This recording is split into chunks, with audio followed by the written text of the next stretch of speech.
Hi guys, আজি ওলালোঁ গোলাঘাট টাউনলৈ বুলি মোৰ স্কুটিখন ছাৰ্ভিচিং কৰিবলৈ।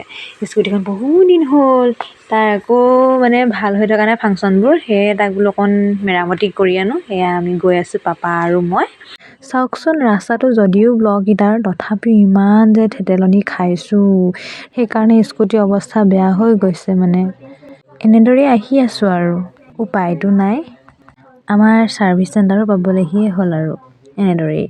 এয়া আমাৰ হিৰো ছাৰ্ভিচ চেণ্টাৰ, আমি পালোহি। এয়া আমি ভিতৰলৈ এতিয়া সোমাই গৈছোঁ।